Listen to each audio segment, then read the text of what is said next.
안녕하세요. 저는 밀양에 살고 있는 중년 여성입니다. 2년 전 안타까운 사고를 겪고 아직도 그때의 공포와 후유증에서 벗어나지 못하고 있기도 하죠. 여전히 제 탓 같기만 한 그날의 일 때문에 남편 생각이 많이 나는 오늘입니다. 날이 좋아도 흐려도 남편 생각이 내내 가슴속에서 떠나질 않아 괴로운데 이게 참 병원의 힘으로도 극복하기가 어렵더라고요. 제가 전생에 큰 잘못을 지었기 때문에 일이 벌을 받는다고 해야 되는 걸까요? 밤만 되면 우는 것도 지치고 새벽 도중 잠에서 깨서 한참을 멍 때리고 있는 시간도 너무 힘이 들어서 사연을 찾게 되었어요. 그래도 이곳에는 저만큼이나 힘든 경험을 한 사람들이 수두룩하더라고요. 다들 위로받아 가시길래 저도 한번 글을 남겨봅니다. 저는 저랑 남편 그리고 아들까지 해서 셋이서 살고 있었어요. 그리 유복한 집이 아니었지만 유복한 집 못지않게 아주 행복하게 살았습니다. 특히 제 남편은 남편으로서 또는 아빠로서 늘 진심을 다하는 사람이었어요. 집안의 가장이 똑바른 사람이었기에 우리 집은 큰 갈등 없는 가정이었습니다. 아들도 올곧게 커주었죠. 해주는 것도 없는데 어쩜 그리 바라는 것마저 없는 건지 처음에는 아들이 다른 아이들과 달리 어릴 적부터 딱히 욕심이 없길래 걱정을 많이 했습니다. 그런데 아들이 철이 빨리 들었던 것 뿐이더라고요. 애들이 철이 빨리 드는 건 안 좋다고 말씀들 하시는데 그런 걱정과 달리 저희 아들은 당시 사춘기가 왔는데도 일탈을 해본 적이 없네요. 저는 당시만 해도 시집을 무척 잘 갔다고 생각했어요. 남편 잘 만나 아들 바람직해 웬만한 신여성들이 부럽지 않은 아줌마였습니다. 그런데 말이에요. 이렇게 수월하기만 하던 우리 가정에 어느 날 딱 하나의 큰 문제가 닥쳐왔어요. 바로 남편에게 있던 전처의 존재였죠. 남편의 재혼은 결혼을 하기 전부터 알고 있었고 남편 또한 자신의 이혼 사실 때문에 결혼 전 제게 호감 표시하는 걸 미안해 했었어요. 다들 이혼을 한 사람들은 다 이유가 있다고 하잖아요. 제가 어떤 사람인 줄 알고 저를 그렇게 믿으세요. 제가 작정하고 미란 씨 꼬시고 싶어서 거짓말하는 거면 어쩌려고요. 진짜 나쁘게 마음먹은 사람들은 지금 정환 씨처럼 그런 식으로 티 안 내죠. 저도 보는 눈이 있어요. 제가 하루 이틀 지켜보고 이러는 줄 아세요? 남편은 자신의 이혼 이력을 마치 죄명처럼 여겼지만 괜찮았어요. 저는 남편의 환경보단 남편의 인품이 더 눈에 들었던 사람이거든요. 이만한 남자 못 만나겠다 싶어서 제가 먼저 적극적으로 대시를 했고 남편은 제게 미안해하기만 하다가 끝내 저를 받아주었습니다. 그때 남편이 전처의 얘기를 잠깐 해준 적이 있었는데 전처가 자신의 가난 때문에 고생을 너무 많이 해서 이혼을 요구했다고 했어요. 제가 만날 당시 남편은 제법 자리를 잡고 있는 직장인의 위치였던지라 가난하지는 않았거든요. 그렇다고 막 잘 사는 정도도 아니었어요. 아무튼 전처가 그랬다니 그때는 남편이 굳이 설명하지 않아도 얼마나 힘들었을지 가늠하고 이해했었습니다. 제가 전처에 대해 이해할 수 있는 부분은 딱 그 정도였어요. 그리고 남편도 제 진심을 알고 더 이상 전처를 언급하지 않았습니다. 그렇게 저희는 결혼하였고 남편과 10년 가까이 살면서 저는 제 선택이 옳았다고 믿고 살았어요. 그건 전처가 다시 등장하기 전까지 행복이었다는 걸 모르고 말이죠. 저는 남편 입에서 전처 얘기가 안 나올 줄 알고서 살았는데 왜 전처 문제가 다시 수면 위로 올라왔냐 하면 바로 전처가 남편을 찾아왔기 때문이었어요. 저랑 남편이 같이 결혼 생활을 이어간 지 무려 10년이라고 했잖아요. 남편이 어느 날 제게 와서는 정말 예고 없이 전처의 존재가 다시 나타났다고 하더라고요. 남편은 한 회사에서 제법 오래 일한 사람입니다. 일반 소기업의 과장 자리였는데 어릴 적 전처랑 이혼할 쯤에 그 회사를 들어가서 계속 다니고 있다가 저를 만난 거예요. 그러니 전처가 남편을 찾아내는 건 어렵지 않았을 겁니다. 그래도 전처가 남편과 이혼을 하고서 한 번도 소식이 없다가 갑자기 나타났다고 해서 얼마나 당황했는지 몰라요. 전처가 왔었다는 그날 저녁에 남편이 제게 심란한 얼굴로 얘기를 꺼내더라고요. 전처가 말기암이래. 그래서 마지막 소원이 있다고 재훈이랑 한 달만 같이 있을 수 있냐고 하네. 뭐? 같이 살아달란 소리야? 이혼해놓고 10년 만에 연락 와서 갑자기 그게 무슨 소린데? 당연히 안 된다고 했지?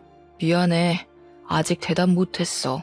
나도 워낙 갑작스러웠던지라 거절은 못했거든. 당신한텐 정말 미안하지만 재훈이 생모잖아. 한두 달밖에 못 산다고 하는 게 마음에 걸렸어. 맞습니다. 사실 제 아들은 제가 낳은 자식이 아니에요. 재훈이는 남편과 전처 사이에 나온 자식이고 남편은 저와 만날 때 아들의 존재를 바로 밝혔었습니다. 저는 그것마저 흔쾌히 받아들일 준비가 되었을 만큼 남편을 사랑했어요. 그리고 우리 아들을 남편의 아이라고만 생각했지 절대 전처의 아이라고는 생각하면서 살지 않았습니다. 아들은 제 품에 안겼을 때 겨우 2발로 걷는 아기였어요. 당연히 아들이 큰 뒤로 생모의 존재가 있다는 걸 따로 알려주긴 했습니다. 아들이 처음 알고 좀 혼란스러워하긴 했으나 저는 말해주었어요. 나는 아기 때부터 너를 키우면서 한 번도 생모가 따로 있다고 생각하고 키운 적 없었다고 말이죠. 아들도 제 마음을 알아주어서 엄마인 제 존재를 부정하거나 그런 일은 없었습니다. 그런데 전처가 갑자기 나타나 제 아들에게 눈독을 들이다녀 왜 잘 살고 있는 우리 가정을 휘저으려 하는 건지 이해가 안 되었어요. 이미 자기가 포기한 남편이고 아들이잖아요. 아무리 죽을 때가 되었다고 하지만 이미 다른 가정이 있는 사람을 왜 다시 찾냐는 말이에요. 자기가 죽을 병에 걸렸으면 남의 남편이 된 전 남편을 다시 찾아도 되는 건가요? 그게 감동적이고 가슴 아픈 스토리라고 생각하는 걸까요? 전처도 전처지만 저는 남편에게도 처음으로 실망이란 걸 했습니다. 남편이 전처가 무슨 부탁을 했든 확실하게 거절만 했어도 저희 집안 공기가 바뀌진 않았을 거예요. 그날 이후 우리 집에는 한 번도 느끼지 못했던 냉기가 흘렀습니다. 저는 남편의 생각을 당연히 단호하게 거부했고 남편은 그것에 대해 계속 고민하면서 시간을 흘려보냈죠. 그러던 어느 날 남편이 베란다에서 누군가와 통화하는 걸 보았어요. 슬그머니 가서 엿들었더니 통화 상대가 전처인 것 같더라고요. 그럼 입원 안 하고 그냥 집에서 보내려는 거야? 그러다 갑자기 큰일 나면 어쩌려고? 괜찮겠어? 어차피 가망이 없는 삶인데 언제 죽든 상관없지 뭐. 차라리 빨리 죽어버렸으면 좋겠다는 생각도 해. 너무 아플 때면 스스로 목숨도 끊고 싶더라. 그런 생각하면 안 되지. 할 수 있는 데까지는 버텨야 돼. 기다려봐. 내가 어떻게든 아내 설득해 볼게. 우리 와이프 그렇게 나쁜 사람 아니라서 당신 입장 이해해 줄 거야. 남편이 저를 잘 모르는 부분도 있었나 봅니다. 그럴 수밖에요.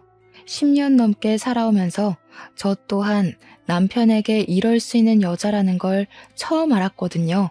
저는 둘의 통화를 참지 못하고 베란다로 들어갔습니다. 남편의 휴대폰을 빼앗아 제가 받았어요. 저희 남편이 저를 잘 모르는 것 같아서 대신 말씀드릴게요. 말기암이라는 건 정말 유감입니다. 그런데 제 아들은 안 돼요. 가족이란 건 이미 손 놓으셨으면 그걸로 끝이라고 생각해요. 이렇게 다시 찾아서 남의 가정 뒤흔들어 놓을 거였으면 이혼을 하지 말았어야죠. 여보, 일이 돼. 지금 그런 상황 아니야. 들어가서 설명할 테니까 휴대폰 이리 줘. 말기암이면 남의 가정이 파탄 나든 말든 그렇게 이기적이어도 되는 거예요? 아무리 죽기 전에 마지막 소원이라지만 기본적으로 윤리는 지켜야죠. 저는 그쪽 때문에 죽겠다고요. 남편은 결국 제게 큰 호통을 치면서 휴대폰을 강제로 앗아갔습니다. 그리곤 전처에게 다시 전화하겠다는 말을 하고서 끊었고 방으로 들어가 버렸어요. 속이 열불이 난다는 기분이 어떤 건지 그때 처음 느껴봤네요. 저희 집은 원래 큰 소리가 나는 집안이 아닌데 전처의 등장 이후로 번번이 큰 소리가 나니 아들도 깜짝깜짝 놀라는 것 같았어요. 아들은 저와 남편이 목청을 높일 때마다 불안했는지 한 번씩 방 밖을 나와서 눈치를 보더라고요. 이렇게 시간만 보내다간 뭐 하나 해결되는 거 없이 가족 관계가 망가져 버릴 것 같았어요. 계속 이렇게 날짜만 보낼 수는 없었어요. 그 망할 전처의 존재 때문에 저희 집이 이렇게나 흔들려야 하는 걸 두고 보기가 힘들었습니다. 남편도 전처에게 시간이 얼마 없으니 초조해지는지 더 예민하게 행동하더라고요. 우리는 결국 아들의 뜻에 따르기로 했습니다. 아들에게 이 커다란 문제를 떠안기기 미안했지만 어쨌든 전처에게 가야 할 사람은 아들이니까 아들의 생각이 중요했어요. 처음 아들에게 물었을 때 아들은 저를 생각해 주는 건지 남편의 제안을 거절했습니다. 그런데 그럼 통화만 해달라는 전처의 부탁을 남편이 또 거절 못하고 안고 와서는 그날 아들과 전처가 처음으로 통화를 하게 되었어요. 그것도 제가 있는 앞에서 말이죠. 이름이 재훈이라고 그랬니? 엄마는 네 이름을 상열이라고 지었었는데 바꿨구나. 아직 우리 아들이 엄마는 많이 낯설 거야. 엄마가 너를 두고 떠날 수밖에 없었던 건 정말 미안해. 아들 입장에선 엄마를 용서할 수 없겠지만 그래도 기회 한번 주면 안 되겠니? 엄마가 다른 건 안 바라고 죽기 전에 아들 얼굴 한 번만 보고 싶어서 그래.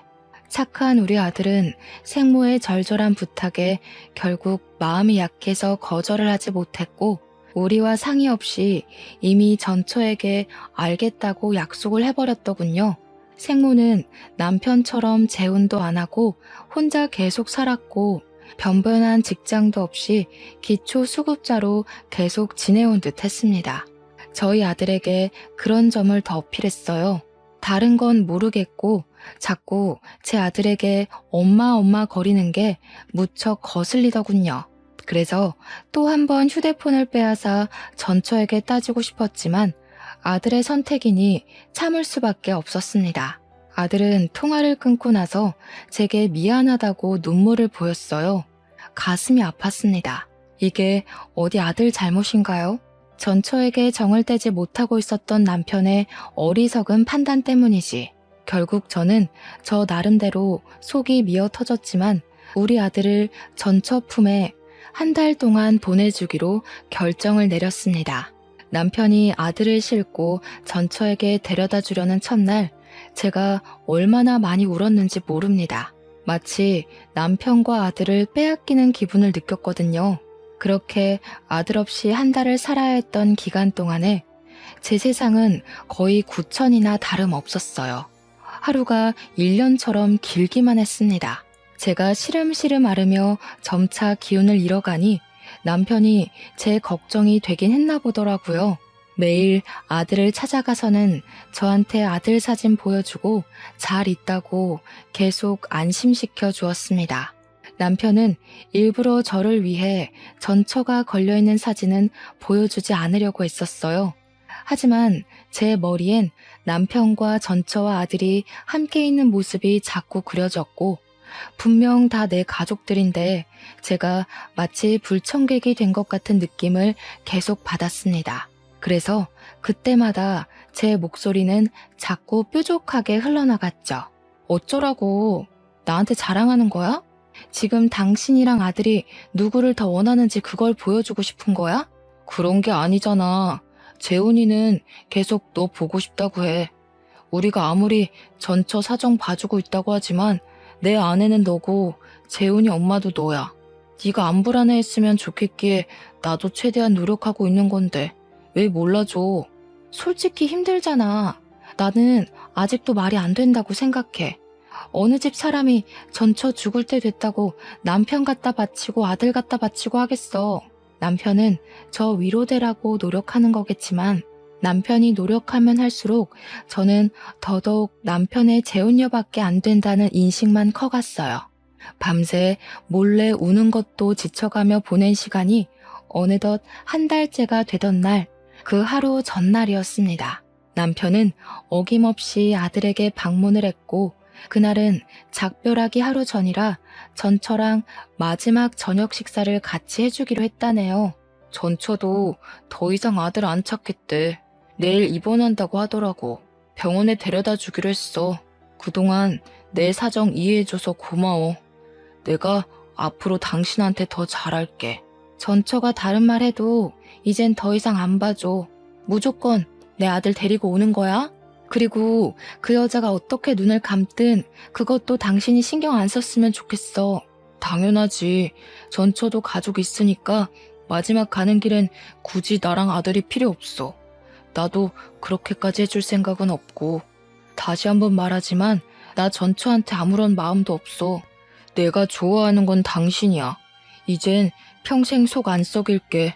제가 한 달을 참아줬는데 그 몇 시간을 더 못 참겠습니까? 저는 남편에게 알아서 하라는 말을 한 뒤 다음 날만 목 빠지게 기다렸어요. 다음 날이 되면 남편이 아들을 또 데리러 갈 것이고 제 아들은 다시 제 품으로 돌아올 테니까요. 마음도 싱숭생숭하고 시간도 너무 안 가서 아들 기다리는 김에 저는 아들방 청소까지 다시 한번 싹 했습니다. 사실 아들이 없는데도 거의 매일 아들방을 청소했어요. 그럼 남편이 아무도 안 쓰는 방인데 피곤하게 뭘 그리 고생하냐고 하더군요. 그럴 때마다 저는 남편이 제 걱정을 해주는 것보다 누구 때문에 내가 이러고 있는데 라는 마음이 더 컸을 뿐입니다. 그만큼 남편에게 받은 상처는 컸고 잃은 신뢰는 깊었으니까요. 제가 이렇게 청소를 하고 있으면 남편이 언제 귀가했는지도 모를 때가 많았어요. 그런데 이번에는 제가 청소를 다 하고 나왔는데도 남편이 도착하질 않는 겁니다. 시계를 보았는데 벌써 11시가 되어 있었어요. 남편은 여태 아무리 늦어도 저녁 9시 전이면 집에 들어왔던 사람입니다. 사람이 와야 할 시간에 안 오면 밉든 아니든 걱정되잖아요. 마지막 날이라서 더 오래 있으려고 하는 건가? 그렇게 이해해주며 기다리길 1시간째. 자정이 넘어갈 시간이 되자 결국 전화를 해봐야겠더라고요. 그래서 휴대폰을 들었는데 그 타이밍에 남편한테 전화가 먼저 왔습니다. 근데 받은 사람은 남편이 아닌 아들이었어요. 그리고 그날 저는 아들한테서 충격적인 소식을 들었습니다. 아빠랑 아줌마랑 같이 나갔는데 5시간째 안 들어와. 나 버리고 간 건 아니겠지? 무서워, 엄마. 여기 밤 되면 주변에 사람도 없고 편의점도 없어. 나 혼자 동떨어져 있는 것 같아. 뭐? 아빠가 아줌마랑 같이 나갔어? 아니다. 엄마가 갈게. 거기 어디야? 주소가 어떻게 돼? 주변에 우편물 있는지 찾아봐. 저는 아들에게 문자로 주소를 받고 급히 택시를 타고 찾아갔습니다. 아들 말대로 전천의 집이라는 곳의 위치는 인적이 드문 곳이었어요. 속된 말로 정말 사람 하나 죽어도 몇 년은 모르고 방치시킬 수 있을 만큼이었습니다. 이런 무서운 곳에 우리 아들을 한 달이나 뒀다는 사실은 저를 또 한 번 괴롭게 만들었어요. 저는 당장 아들을 봐야 했습니다. 전처 집 초인종을 누르자 아들이 나왔는데 혼자서 많이 무서웠는지 저를 보자마자 안기더군요. 저는 그런 아들을 다독이면서 집 안으로 들어갔어요. 거실 바닥을 보니까 분명 다 같이 저녁을 먹은 흔적은 남아 있었습니다. 아들한테 다시 한 번 더 남편과 전처의 행방을 물었는데 아들은 그저 전처가 남편한테 따로 할 말 있다고 밖으로 데리고 나간 것밖엔 모른다고 하더군요. 저는 일단 아들을 잠깐 집에 두고서 집 주위를 둘러봤어요.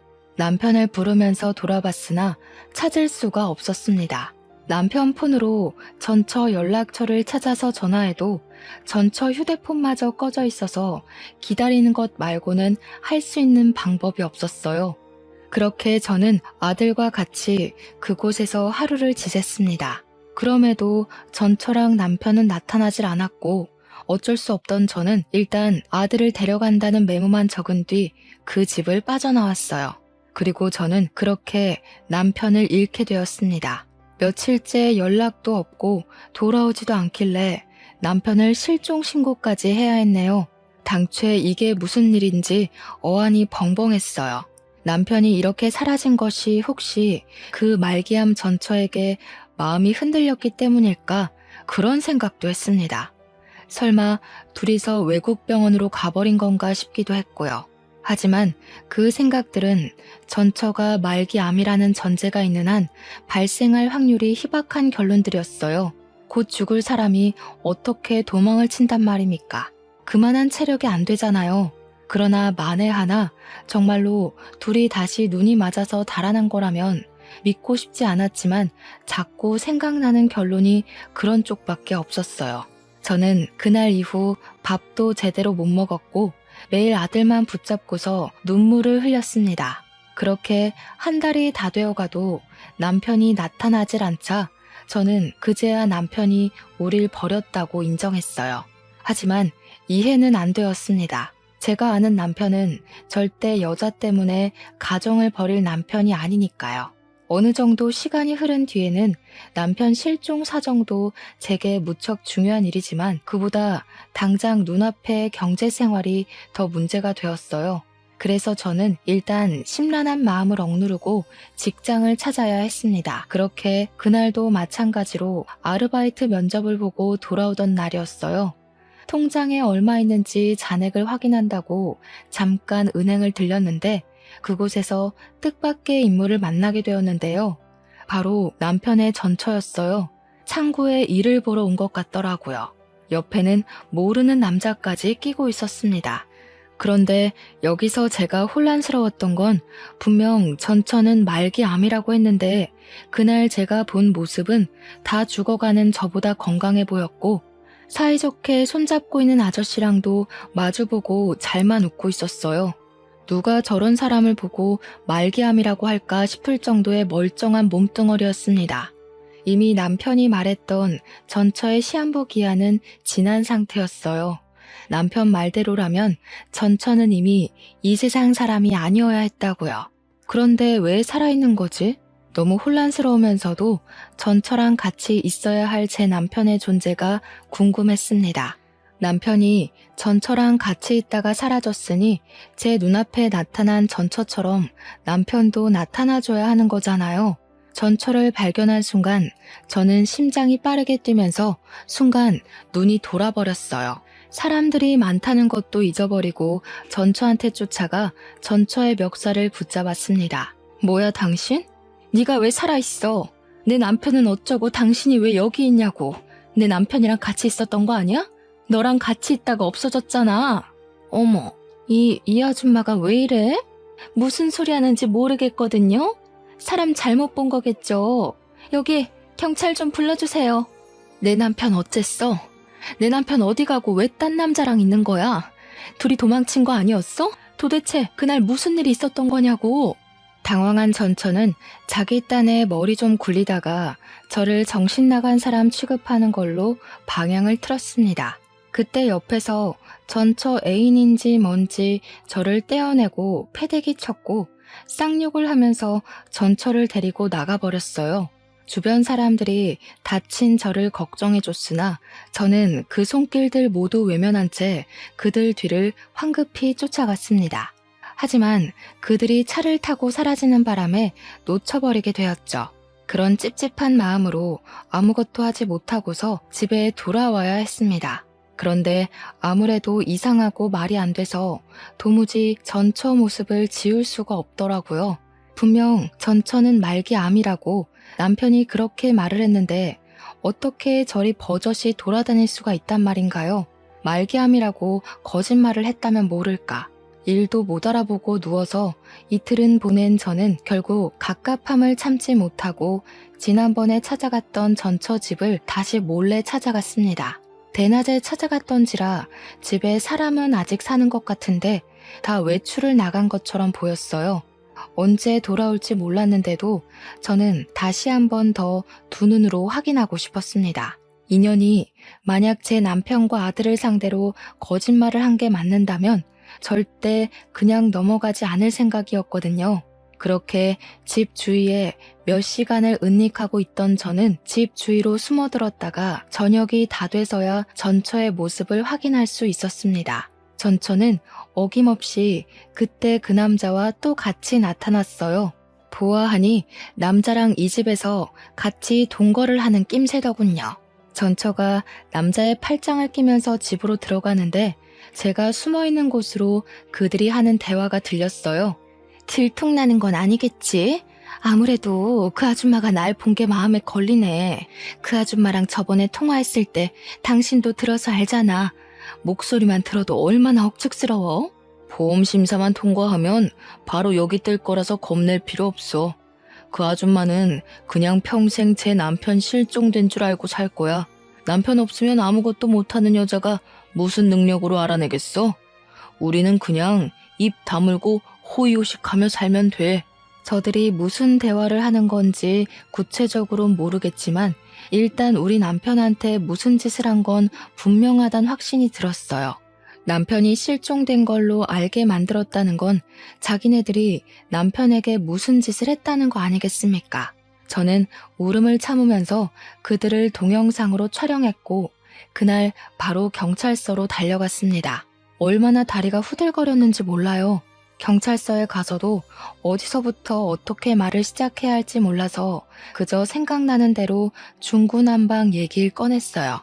제 남편이 실종 신고된 사람인데 이 사람들이 아무래도 무슨 짓 한 것 같다고 동영상을 보여줬고 여자가 내 남편의 전처라는 사실과 내 남편이 이 여자랑 있다가 실종된 거라고도 모두 얘기를 해주었습니다. 무엇보다 이 여자가 말기암이라고 했는데 멀쩡하게 돌아다니는 것 또한 빠짐없이 전달했죠. 경찰은 처음엔 제 얘기를 별일 아닌 실종 사건이라 생각하는 듯했죠. 그럼에도 민중의 지팡이이기 때문에 제가 뭐라고 하는지 경청은 하고 있었고 갈수록 상세해지는 제 진술을 곰곰이 생각하는 태도까지 보여주었습니다. 경찰 또한 뭔가 수상하긴 하다는 걸 느낀 것 같았어요. 특히 제가 보여준 동영상에서 전처랑 남자가 하는 대화를 듣고서 심각한 표정을 지었거든요. 다행히 경찰은 제 증거를 토대로 수사를 시작해 주었어요. 경찰에게 연락이 올 때까지 저는 아들에게조차 신경을 쓸 수가 없었습니다. 그저 제발 제 남편이 어딘가에서 무사히 살아있어만 주길 바라고 기도하기만 했어요. 그리고 며칠 뒤 제겐 또 하나의 충격 소식이 들려왔습니다. 전처 때문에 제 머릿속이 폭풍처럼 휘몰아치던 중 5일 뒤에 경찰한테 전화가 왔는데요. 경찰이 제 남편 이름을 묻더니 배우자 되는 사람이 맞냐고 묻더라고요. 남편을 찾은 것 같은 뉘앙스에 기뻐서 저는 곧장 그렇다고 대답을 했고 남편 신고도 부인인 내가 했다고까지 말했습니다. 그러자 경찰이 곧바로 목소리를 가라앉혔는데 느닷없이 제 남편이 이미 사망을 했다고 하는 겁니다. 그 순간 저는 심장이 멎는 줄 알았어요. 잘못 들었나 싶어서 뭐라고 그랬냐고 다시 물었고 확인 사살을 당했습니다. 이것만으로도 충분히 믿을 수 없는 충격을 받았는데 그 뒤 경찰이 다시 있는 말은 저를 주저앉게 만들었어요. 남편분이 김정환 씨잖아요. 그런데 윤민호 씨 성함으로 사망 신고가 됐어요. 그러니까 시신은 김정환 씨가 맞는데 신고 정보는 전부 윤민호 씨라는 거죠. 네? 도대체 무슨 말을 하시는 거예요? 아이고 세상에, 무슨 그런 소리가 다 있대? 다시 한번 설명해 주시겠어요? 그래서 우리 남편이 죽었다는 거예요? 다른 사람이 죽었다는 거예요? 워낙 정신없는 상태로 전화를 받아서 그런지 경찰 말을 바로 이해하지 못했습니다. 제 남편이 사망을 한 건 맞는데 우리 남편 사망 처리가 남편의 신원이 아닌 다른 사람의 신원으로 등록이 되어 있다고 하더라고요. 그러면서 경찰이 다시 한번 윤민호라는 이름을 말을 해줬어요. 하지만 아무리 머리를 굴려봐도 그 이름은 생전 처음 듣는 이름이었고 우리 남편 아는 사람 중에서도 그런 이름은 들어본 적이 없었어요. 제가 전혀 모르는 기색을 표하자 경찰은 다른 이름을 하나 더 말해주면서 혹시 이건 아는 이름이냐고 물었는데요. 그때 돋은 소름이 아직도 기억이 납니다. 경찰은 제게 전처 이름을 언급했고 저는 흥분해서 그 사람이 바로 남편의 전처라고 얘기를 했어요. 그러니 경찰 쪽에서 오는 반응은 역시나라는 느낌이었습니다. 경찰은 한숨을 푹 쉬면서 아무래도 사망보험금 수령을 위한 보험 살인 같다고 하더군요. 전처가 분명 말기암 환자라고 했는데 전처 앞으로 된 진단명 같은 건 전혀 조회되지 않았다고 하면서 말이죠. 살인이요? 지금 제 남편이 살인을 당했다는 거예요? 아니, 보험 살인이 뭔데 그런 게 있어요. 우리 남편이 왜 그런 일에 연관이 되어 있는 건데요? 살인이라니. 일평생 저랑은 관계없을 것 같은 단어의 등장에 긴장이 덜컥 되었습니다.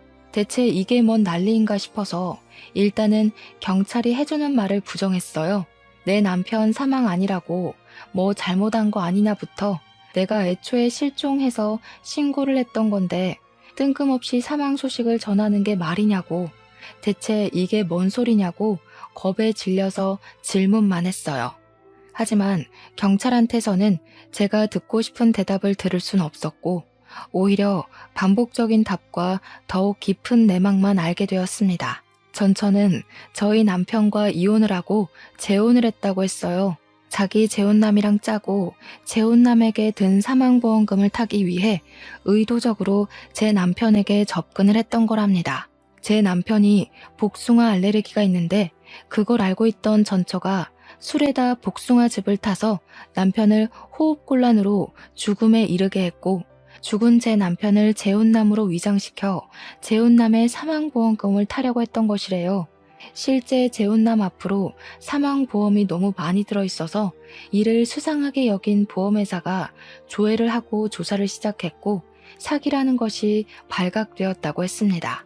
보험회사에서 온 연락이 마침 제 남편 사건을 조사하던 중에 신고가 들어와서 그들이 바로 경찰에 잡힐 수 있었다고 합니다. 그 전화 한 통으로 제가 간절히 바랬던 남편의 복귀는 이루어질 수 없는 허상이 되어버렸어요. 전화를 끊고 나서 저는 또 울음을 터뜨려 버렸습니다. 남편의 부고 소식은 저의 모든 걸 무너뜨렸지만 일단은 경찰서로 가야만 했어요. 그곳에서 저는 다시 전처를 보게 되었습니다. 그리고 전처와 같이 그 옆을 지키고 있는 사람은 다름 아닌 그때 그 은행에서 마주쳤던 아저씨였어요. 저들이 제 남편을 보험 타먹으려고 죽게 만들었다는 거잖아요. 경찰에게 듣기만 했을 때보다 직접 눈앞에서 그 욕망에 찌든 모습을 보니 제 분노는 이루 말할 수 없이 솟구쳤고 저는 아랑곳 없이 다짜고짜 달려가 전처 등짝을 패기 시작했어요. 당신들이 사람이야? 어떻게 내 남편을 그런 식으로 이용을 해?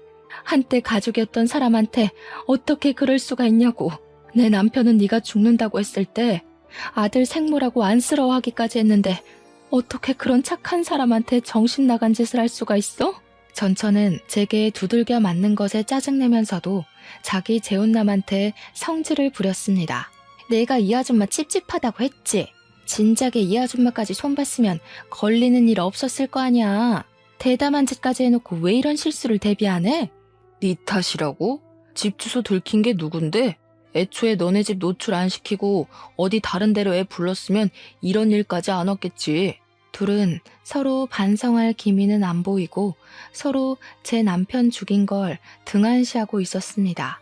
제 남편의 죽음이 이런 골빈 사람들 때문에 더더욱 가벼워지는 게 너무 싫었어요.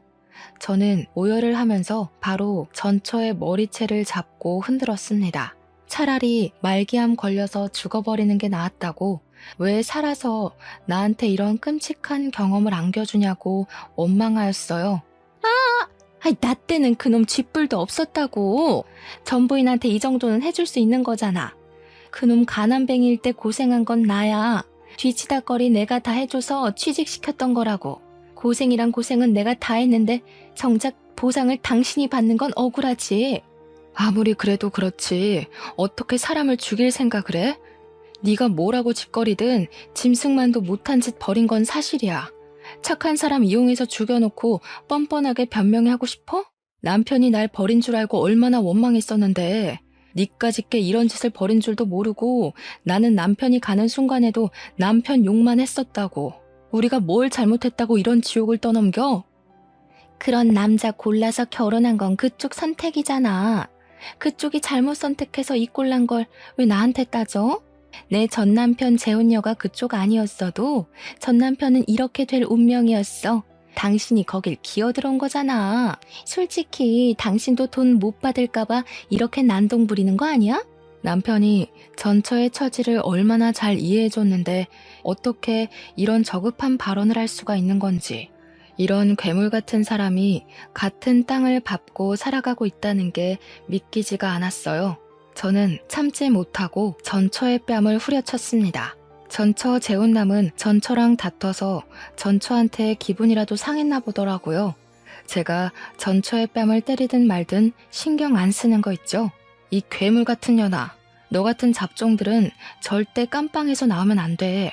평생 깜빵에서 썩을 준비나 해야 될 거야.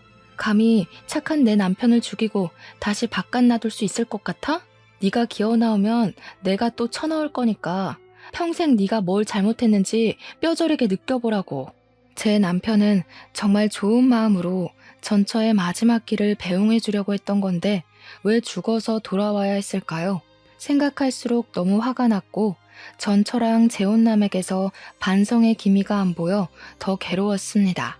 고작 돈 때문에 제 남편을 죽게 만든 전처를 용서할 수 없었던 저는 제 선에서 가능한 재산을 털어 유능한 변호사를 선임했고 저 둘이 최대한 많은 형량을 받을 수 있도록 물심양면 알아봤어요. 남편의 마지막 가는 길 배웅도 못 해줬는데 남편의 억울함이라도 풀어주고 싶었거든요. 저는 이걸 저만 알도록 그대로 묻히지 않고 남편 잃은 억울함을 각종 뉴스에 제보했습니다. 보험 사기와 관련해 인터뷰까지 자처해서 진행했어요. 전처를 만나고 온 남편이 실종되어 결국 사망한 사건으로 많은 매스컴의 관심을 받게 되었죠. 방송국에서 그토록 많은 러브콜을 주어서 정신없는 시간을 좀 많이 보냈어요. 전처와 재혼남의 얼굴은 까발려지지 않았지만 신상은 이미 다 공개가 되었고 그들은 기사를 접한 온 국민에게 질타의 대상이 되었습니다. 그렇게 산만한 시간을 보낸 뒤 저는 제 남편의 사망 신고도 남편 이름으로 다시 정정 신고를 했어요. 다른 사람 이름이 적힌 유골함도 남편의 이름을 찾아주어 제가 아는 납골당으로 이적해 안치해 두었습니다. 우리 불쌍한 남편, 가족들이랑 인사도 못하고 제 명이 아닌 시기에 운명을 달리하여 얼마나 한이 맺혀 있겠습니까? 장례식도 제 손으로 치러주지 못했는데 어떻게 착하게만 살았던 사람에게 이리도 불행하게 생을 마감시키는 건지 하늘이 원망스러웠어요.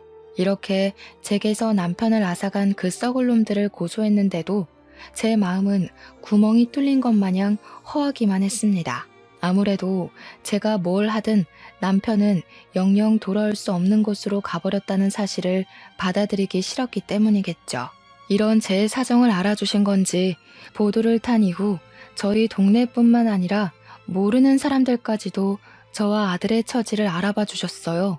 우선 동네에서는 아주머니들이 어린 아들이 있는데 제가 밥도 못 먹고 기운도 못 차리니까 그게 걱정이 되었는지 반찬도 많이 챙겨주시고 아들이 좋아할 만한 맛있는 식품도 많이 챙겨주셨고 또 제 아들에게는 용돈을 쥐어주는 분들도 계셨어요. 그땐 아들이 길에만 나가면 하루 5만 원에서 10만 원은 쥐고 귀가를 했었습니다. 뿐만이 아니었어요. 사회에서는 저희에게 더 큰 마음을 보여주었습니다. 가족이 없고 남편이 유일한 보호자였던 제게 보험회사가 연락이 왔는데 남편의 사망보험금 총 2억을 지급해 주더라고요. 그리고 이 사실이 남편의 회사에도 소문이 퍼져서 직원들이 남편을 위해 위로금 3천만 원을 모아주었고 남편의 퇴직금까지 받게 되었습니다. 이 많은 고마운 손길들 덕분에 저랑 아들은 앞으로 살아가는 데에 당장은 무리가 없어졌어요. 남편이 좋은 사람이 맞다는 게 이렇게 또 증명이 되니 감사하면서도 제 마음이 울적하더라고요. 그래도 이 모든 도움들은 남편이 저희에게 남기고 간 마지막 가장의 책임감이 아닌가 싶습니다. 하지만 그런다고 가장을 잃은 무게는 저와 아들에게 평생 지울 수 없는 아픈 상처로 남을 겁니다. 그때로부터 2년이 지났음에도 현재 저는 우울증의 정신과 약까지 복용을 하고 있어요. 아직도 과거의 기억에서 벗어나지 못했고, 남편이 제게 처음 전처의 소식을 갖고 온 그날 남편을 더 심하게 뜯어말렸더라면 이런 사고를 막을 수 있지 않았을까 후회를 계속하고 있답니다. 머릿속에 가득 차서 일상생활이 불가능할 정도로요. 근데 그게 우리 아들한테도 영향을 끼쳤나 봅니다. 아들은 한참 친구들이랑 뛰어놀 나이인데도 학교 마치면 늘 바로 귀가를 해서 제 곁에 있어줘요. 저를 억지로 일으키고 맛있는 거 먹고 싶다고 조르고 가끔씩 산책도 데려나가 줍니다. 아빠도 없는데 엄마까지 잃으면 자기는 정말 살 수가 없다고 하는 아들의 말을 들을 때면 저도 잠시 정신이 번쩍 들긴 해요. 제가 차마 아들한테는 아빠가 그렇게 돌아가셨다는 말은 못 해줬고 사고로 눈을 감았다고만 알렸거든요. 그러니 아들이 아빠가 돌아가신 건 제 잘못이 아니라고 더 기운을 북돋아주는 거 있죠. 그런데 아들도 한편으로는 아빠의 죽음이 자기 때문이라고 말할 때가 있는데요. 자신이 생모를 보러 가겠다고 결정하지 않았으면 아빠가 안 죽었을 거라고 생각하더라고요. 어린 나이에 얼마나 가슴 아픈 자책입니까? 저희는 이렇게 서로 번갈아 가면서 자책을 하며 살고 있어요. 무려 2년이나 지난 일인데 말이죠. 가족을 잃어본 사람들은 저희의 입장을 이해해 줄 거라 생각합니다. 그런 나쁜 놈들 때문에 착한 우리 남편이 희생되었는데 그걸 어떻게 잊겠어요? 어떻게 보내주겠습니까? 생각은 깊어지고 그럴수록 후회는 늘어가니 잠을 자기가 힘들어 수면제 없이는 밤을 보낼 수가 없을 지경까지 이르러 버렸네요. 그렇게 많은 사람들이 제 남편의 억울한 죽음을 알아주었는데도 저는 또 이렇게 남편의 죽음을 알리러 사연을 씁니다. 남편이 세상에서 잊히지 않았으면 좋겠고 이렇게 해서라도 한 맺혔을 우리 남편의 마음을 위로해주고 또 위로해주고 싶거든요. 이것만이 제가 남편을 위해서 할 수 있는 최선이지 않을까 싶습니다. 라디오의 목소리가 청취자분들에게 닿는 것처럼 저희 남편에게도 닿았으면 좋겠다는 마음으로 몇 마디 좀 올리고 싶어요. 한 번도 제 꿈에 찾아오지 않은 남편에게 내가 잘못했으니 제발 꿈에만 나타나 달라고 얼굴 한번 보고 제대로 작별 인사하자고 말하고 싶습니다. 남편에게 화를 냈던 모든 순간이 후회가 되지만 제 마음속 뿌리 깊게 박혀있는 후회는 다름 아닌 남편과의 마지막 통화인데요. 남편이 다음날 집에 돌아오면 앞으로 저 아들에게 잘하겠다는 그 말을 서운한 마음에 진심으로 받아주지 못했던 게 괴로울 정도로 마음에 걸려 있어요. 그게 남편과의 마지막인 줄 알았더라면 조금이라도 따뜻한 말 한마디 더 해줄 걸. 왜 내 그릇은 그리도 작아서 남편 가슴에 대못을 박았는지 남편에게 미안하다고 말해주고 싶고 죽을 때까지 당신의 존재를 잊지 않고 마음에 품고 살겠다고 혹시나 만나게 된다면 그렇게 용서를 빌고 싶습니다. 이 모든 삶이 그냥 긴 꿈이거나 누군가의 소설이면 얼마나 좋을까요? 세상에 신이 있다면 제가 죽기 직전 한 번이라도 제게 남편과 작별 인사를 제대로 할 시간을 주겠죠. 그날을 손꼽아 기다리면서 아들과 함께 이 고된 시간을 버티며 살아가도록 하겠습니다. 제 남편 이야기 들어주셔서 감사해요. 들어주신 청취자분들이 계셔서 오늘도 제 남편은 억울함을 해소했을 것 같습니다. 여러분들은 당장의 서운함 때문에 가족들을 등지지 마시고 조금 더 따뜻한 마음으로 보듬어주는 사람이 되시길 바랍니다. 제 사연을 보시고 위로의 한마디 부탁드릴게요. 고맙습니다.